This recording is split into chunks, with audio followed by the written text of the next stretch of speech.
తేజ సజ్జా హీరోగా వచ్చిన హనుమాన్ సినిమాకు నార్త్ ఇండియాలో మంచి రీచ్ వచ్చింది. ఇప్పుడు ఆయన నటించిన మిరాయి కూడా నార్త్ ఇండియాలో రిలీజ్ అవుతుంది. ముఖ్యంగా బాహుబలి సహా అనేక పెద్ద సినిమాలు రిలీజ్ చేసిన కరణ్ జోహార్ యొక్క ధర్మ ప్రొడక్షన్స్ ఈ సినిమాకు వెన్నుదన్నుగా నిలిచింది. ఈ రోజు ముంబైలో కరణ్ జోహార్ తో పాటు మిరాయి టీం మీడియాతో కలిసింది. ఈ సందర్భంగా తేజ మాట్లాడుతూ తనలాంటి హీరోలకు దేశవ్యాప్తంగా అంతర్జాతీయ స్థాయిలో రీచ్ రావడం సులభమైందని అన్నారు. ప్రతి తరం హీరోలు తమ సినిమాలను ఎక్కువ మందికి చేరవేయడానికి కష్టపడ్డారని, ఒక తరంలో ఎన్టీఆర్, ఏఎన్ఆర్, మరొక తరంలో కృష్ణ, శోభన్ బాబు, తర్వాత చిరంజీవి, నాగార్జున, బాలయ్య, వెంకటేష్ లాంటి వారు ఉన్నారని గుర్తు చేశారు. ఇప్పుడు ప్రభాస్, రామ్ చరణ్, జూనియర్ ఎన్టీఆర్, మహేష్ బాబు వంటి స్టార్ హీరోల తరం కొనసాగుతుందని తేజ పేర్కొన్నారు. స్టేజ్ పై మాట్లాడుతూ తేజ ఇలా అన్నారు. రాజమౌళి సార్, ప్రభాస్ అన్న, తారక్ అన్న, చరణ్ అన్న తన ప్రైమ్ టైం ఆరోగ్యం త్యాగం చేసి మాకు దారి చూపించారు. ఇప్పుడు ఆ దారిలోనే మేము వెళ్తున్నాం. త్వరలో మా సినిమాలు కూడా ఇంటర్నేషనల్ స్టాండర్డ్స్ లో నిలుస్తాయి. బాహుబలిని రాజమౌళి హిందీలో పెద్ద స్థాయిలో రిలీజ్ చేయకపోయి ఉంటే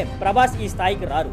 అలాగే త్రిబుల్ కూడా సాధ్యం కాదు. దాంతో ఎన్టీఆర్ వార్ 2లో ఛాన్స్ దొరకదు. రామ్ చరణ్ హిందీలో స్టార్డమ్ సాధించలేదు. ఇదే విధంగా బాహుబలి, త్రిబుల్ సినిమాల వల్లే ఇప్పుడు రాజమౌళి, మహేష్ బాబుతో అంతర్జాతీయ స్థాయిలో సినిమా చేయగలుగుతున్నారు. ఇక ముందు SSMB 29, కల్కి 2 లాంటి పెద్ద సినిమాలు రిలీజ్ అయ్యాక తెలుగు సినిమాలు కూడా ఇంటర్నేషనల్ సినిమాల సరసన నిలుస్తాయని తేజ చెప్పిన మాటలు ఇప్పుడు అందరి దృష్టిని ఆకర్షిస్తున్నాయి. తేజ సజ్జా హీరోగా, కార్తిక్ ఘట్టమనేని దర్శకత్వంలో రూపొందిన మిరాయి సెప్టెంబర్ 12న విడుదల కానుంది. Thank you for watching.